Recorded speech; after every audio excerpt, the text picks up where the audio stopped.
Captain America 2, The Winter Soldier.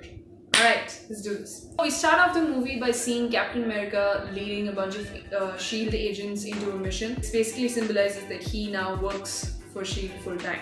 S.H.I.E.L.D. is this very secret, very influential organization led by one eye patch man, Nick Fury. Everything is going on fine, but then Captain America finds out that there are certain aspects of the mission that he didn't know about. So he confronts Fury, tells him that, look, if you want me to lead some people into a mission, you have to tell me the entire mission. To which Fury retaliates with the very famous compartmentalization speech. He believes that you don't tell all the details of the mission to everyone involved. You just tell each person their own part, so that no one knows the mission entirely, but everyone knows their part, and so it is a success. Later on, we also see Fury is explaining to Cap the details of this project Inside, which is a project of S.H.I.E.L.D., which basically involves 3 helicarriers, and each helicarrier has like 1,000 guns, and they will be in space, and so that the guns will be pointed all over Earth. The basic idea behind this project is that S.H.I.E.L.D. will be able to eliminate targets even before they are able to do something bad. Captain America disagrees with this completely. He believes that S.H.I.E.L.D. is pointing a gun at everyone and calling it security, and that is just not right. Fury, in the beginning, does not agree with Captain America, but then as he tries to find out more about the mission, even he sees that there are certain moral flaws related with Project Inside. So he tries to find out more and more about the project, but he can't. Later on, we find out that he's actually attacked. So he goes to Captain America and tells him, look, you're the only person I can trust.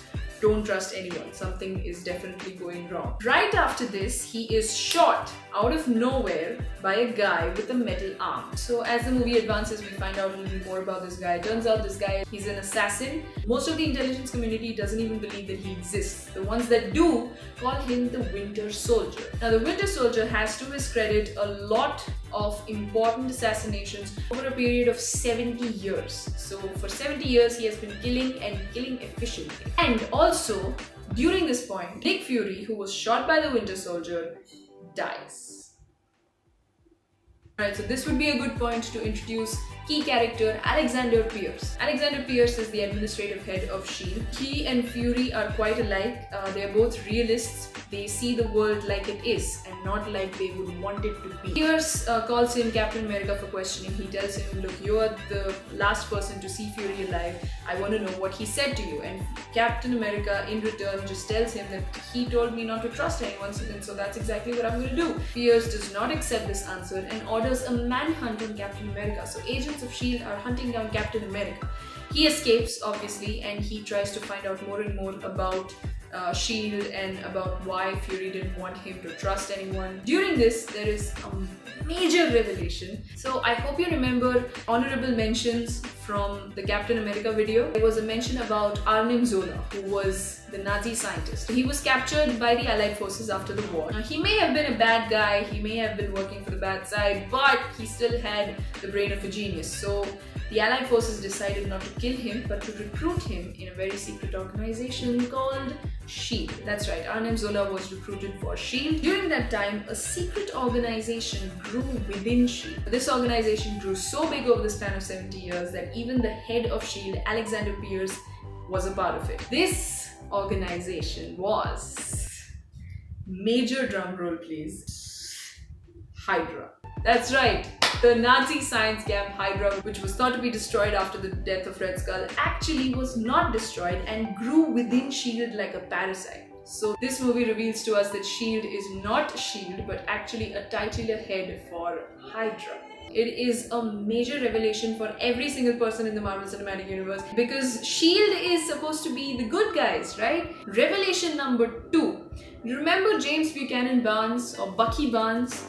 Steve Rogers' best friend since childhood, right? So I think you guys are at that point of the Marvel fandom where, as a Marvel fan, it is my duty to tell you what I'm about to tell you. No one ever dies in a Marvel movie. Absolutely no one is ever going to die. If at any point, if I say that so-and-so person has died, you can be rest assured that at some point in the future, this person is going to come back. So just relax about that. None of your favorite characters will ever die.